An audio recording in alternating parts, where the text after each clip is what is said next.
Kesenjangan kualitas pendidikan antara sekolah di kota besar seperti di Jakarta ataupun di pedalaman saya mengajar, sekolah tempat saya mengajar di sekolah daerah pedesaan kecil sangat mencolok di Indonesia. Faktor sosial ekonomi orang tua sangat mempengaruhi akses anak terhadap sekolah berkualitas, les tambahan, dan nutrisi yang mendukung belajar. Mirip dengan yang disebutkan artikel bahwa latar belakang keluarga menjadi penentu besar prestasi akademi siswa. Kemudian kalau melihat di tempat saya mengajar, di mana di situ juga orang tua berbeda-beda dalam profesinya, sehingga juga ada ketimpangan di mana ada orang tuanya yang dikatakan menengah ke atas, ada juga yang menengah ke bawah.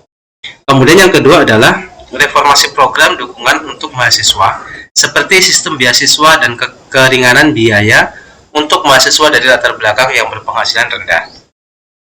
Persamaannya adalah pemerintah di Indonesia juga memiliki berbagai program seperti Kartu Indonesia Pintar atau KIP dan juga bantuan operasional sekolah atau BOS yang bertujuan untuk meringankan beban biaya pendidikan dan mencegah putus sekolah.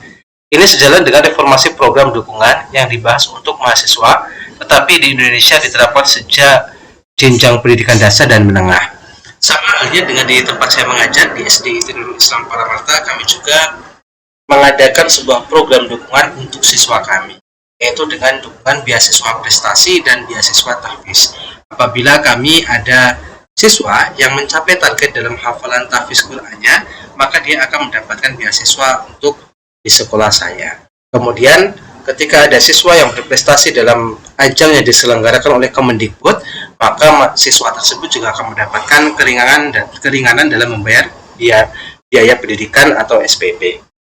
Kemudian yang ketiga adalah pengakuan terhadap keragaman migran, perlunya kebijakan pendidikan yang mencerminkan keragaman budaya dan ras.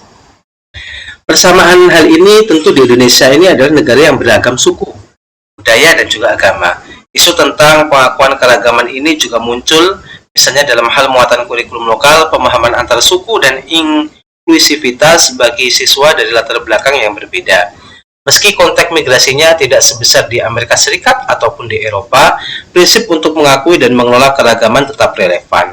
Hal ini juga terjadi di sekolah saya, di mana sekolah saya ini terdiri dari beragam latar belakang suku dari siswa kami, sehingga memang ada keragaman di situ. Kemudian yang keempat adalah legislasi mengenai langkah mengatasi ketimpangan pendidikan atau jaminan hukum untuk hak atas pemerataan pendidikan. Ya. Kalau ini di Indonesia jelas ini tertuang dalam undang-undang untuk memeratakan pendidikan. Kemudian yang kelima adalah perlindungan bagi perempuan di pasar tenaga kerja, meningkatkan kesempatan kerja dan kesetaraan gender. Untuk soal yang kedua, yaitu paparkanlah pendapat Anda bagaimana artikel tersebut menguraikan negara OECD mengatasi masalah pendidikan tersebut. Yang pertama adalah fokus pada kebijakan pendidikan dasar pada topik 1. Keterkaitannya dengan modul 7 pasti membahas berbagai kebijakan dan inovasi yang diterapkan di pendidikan dasar di berbagai negara. Topik 1 dari artikel ketimpangan di sekolah dasar secara langsung menjadi studi kasus konkret tentang isu yang dihadapi dan respon kebijakan yang diambil oleh negara-negara maju atau OECD di tingkat pendidikan dasar. Ini memberikan contoh nyata dari materi teoritis dalam modul. Kemudian yang kedua, pendekatan komparatif. Keterkaitannya dengan modul 7 menggunakan pendekatan studi komparatif. Artikel ini pada dasarnya adalah sebuah studi komparatif terstruktur yang membandingkan tren kebijakan antar negara OECD. Metode text meaning yang digunakan untuk mengidentifikasi 5 topik kebijakan inti merupakan cara sistematis untuk membandingkan fokus kebijakan dari banyak negara sekaligus. Kemudian kontekstual isi global dalam setting negara maju. Keterkaitan dengan modul 7 membahas pendidikan dasar dalam konteks negara maju dan berkembang. Artikel ini memperdalam pemahaman tentang bagaimana negara maju respon isu global ketimpangan pendidikan. Hal ini memungkinkan untuk membandingkannya dengan strategi yang mungkin diterapkan di negara berkembang seperti Indonesia yang dibahas pada. Kemudian hubungan antar kebijakan, kesetaraan, dan inovasi. Jika dikaitkan dengan modul 7, membahas bagaimana kebijakan dan inovasi dapat mendorong kesetaraan dan kualitas pendidikan.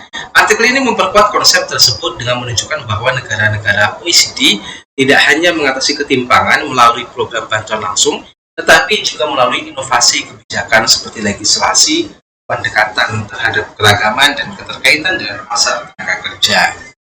Yang kelima adalah bukti empiris untuk materi teoritis. Keterkaitan artikel ini berfungsi sebagai sumber bukti empiris dan terkini yang mendukung pembahasan dalam modul 7. Modul mungkin menjelaskan tentang teori-teori tentang kesenjangan pendidikan, sementara artikel ini menunjukkan bagaimana teori-teori itu termanifestasi dalam agenda kebijakan nyata di negara-negara dan sistem pendidikan yang maju. Kemudian soal terakhir, silakan Anda uraikan bagaimana sistem pendidikan di Jepang, terutama yang berkaitan dengan kurikulum yang mereka implementasikan dan hasil pencapaian tertinggi dalam sekolah PISA. Keberhasilan sistem pendidikan di Jepang dalam PISA adalah hasil dari beberapa hal. Yang pertama adalah kurikulum nasional yang jelas dan berstandar tinggi yang menjamin kesetaraan dan kualitas dasar. Yang kedua, kemampuan untuk melakukan refleksi dan reformasi secara cepat dan tepat sasaran berdasarkan bukti seperti hasil dari PISA.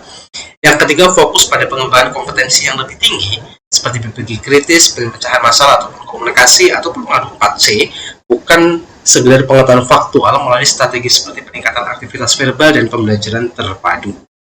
Kemudian yang keempat, keseimbangan yang bijak antara sentralisasi untuk menjaga standar dan desentralisasi untuk mendorong inovasi. Yang kelima, sistem akuntabilitas yang lebih berorientasi pada perbaikan sistem daripada menghakimi sekolah.